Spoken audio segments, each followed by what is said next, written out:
All right, so let's talk about aggregate expenditure. How does it drive the business cycle? So we have talked about long-run growth, but here we're looking at short-run growth, the ups and downs of the economy, the recessions and the expansions. So you want to think about aggregate expenditure as the total amount of goods and services that people want to buy across the whole economy. And it's made up of 4 different types of spending. So aggregate expenditure is consumer spending plus business investment spending plus government purchases plus net exports. And if you remember, this is the same formula that we looked at for GDP. GDP can be calculated. One of the ways it can be calculated is to tally up all of the receipts from all the spending in the economy. So consumer spending, those cash register receipts, investment spending, those receipts, government purchases, etc. So spending is a super important, perhaps the driver of the business cycle. When it changes, that's when the economy changes. So aggregate expenditure, philosophically, it describes people's spending plans. So it's the total amount of goods and services that people want to buy across the whole economy. And when the economy's in macroeconomic equilibrium, you have a situation where output is equal to spending. So output adjusts to meet aggregate expenditure.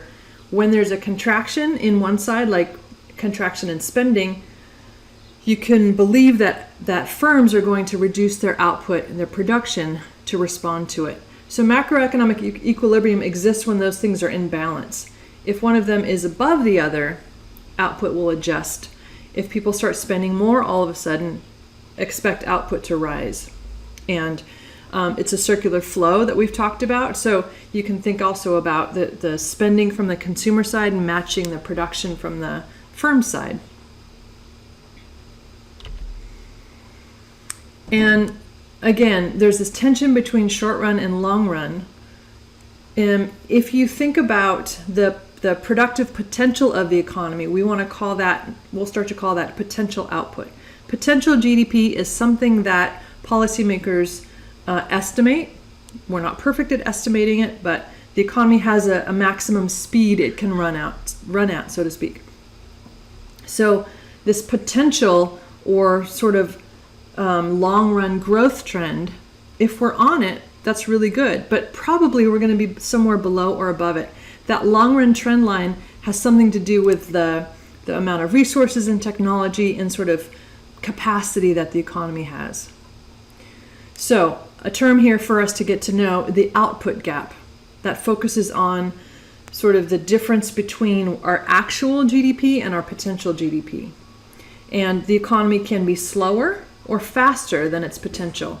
Not for very long. It can't be faster for very long. But just like you, when you're studying for a final exam, for example, you can stay up and short yourself on sleep for a few nights and get into productive overdrive, but that's not sustainable. Just like an economy cannot sustain super fast production. People can work overtime. We can pull in retirees back into the labor force, but it's not a sustainable thing. Wages will begin to rise. The economy overheats. We'll get inflation. More on that later, but it's not a sustainable thing. So the economy is always sort of hewing basically to this long-run growth trend. So here's a look at some actual data. If you think about potential GDP, potential output is in the red, and actual output is in the blue. So again, potential output is an estimate based on the number of available workers we have, based on the level of technology, based on a bunch of things. A good shorthand way to think about it is when unemployment is fairly low, when it's at its natural level, when there's no cyclical unemployment, the economy is more or less producing at its potential. We're not wasting any resources. We're producing at potential. But of course, COVID-19 makes us be below that, right? We are wasting some resources. And here's some data that I pulled from Fred. If you want to take a look at the data yourself, go to the Fred website, the Federal Reserve Bank of St. Louis, and you can extend or contract your years of display. I've contracted it to just 1980 to present, and actually even to the future. They've got estimates here, and you can see this COVID-19 has begun to bring us below potential.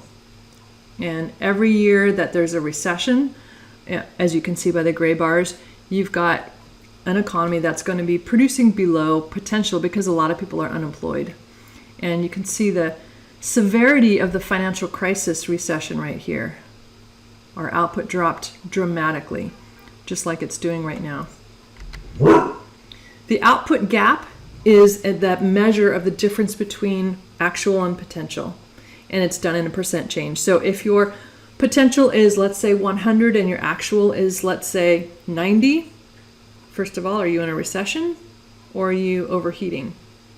You're in a recession. And by how much? Well, you're 10 units short of potential, so that's a 10% gap, right? So you take 90 minus 100 over 100, that's a negative 10%. So the difference between actual and potential as a share of potential, right? That's what we're looking at, is either negative or positive. When it's negative, you're in a recession. Here's your recessionary years: 1981, 1990, 91, 2001, 2008, and 2020. Not yet showing up here in this data. So equilibrium versus potential GDP. Can you be in equilibrium away from your potential GDP? Absolutely. This is actually one of the things that John Maynard Keynes, the father of macroeconomics, described. That the economy is an elevator and it doesn't necessarily come to rest at its best possible point. If spending is equal to production at some very low level, right? Let's say this COVID-19 makes it so that only 90% of the economy ever opens again. That may be where the economy comes to rest. As long as you have this condition met where output is equal to spending, you're in basically a nice resting level. Not necessarily nice. So potential GDP is the highest sustainable level of production, but it's not necessarily where we're always at. And this is why policy, macroeconomic policy, is so important. It can push the economy back towards a more robust level where we're not experiencing 14.5% unemployment as we are currently. So here's a quick gut check question. The economy is currently in macroeconomic equilibrium. Consumers become less confident in the economic outlook and decrease their consumption spending. What's going to happen? Businesses will A, increase production, or B, decrease production. Go ahead and think about it for a minute.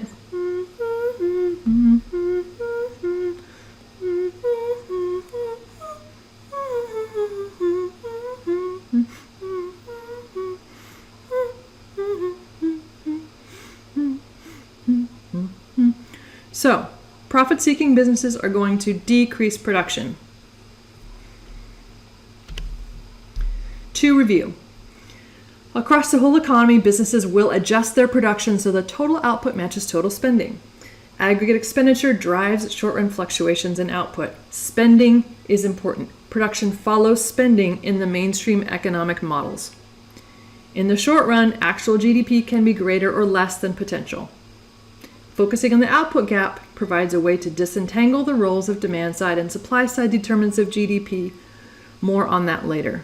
It also gives us a roadmap for policymakers. That's it for now.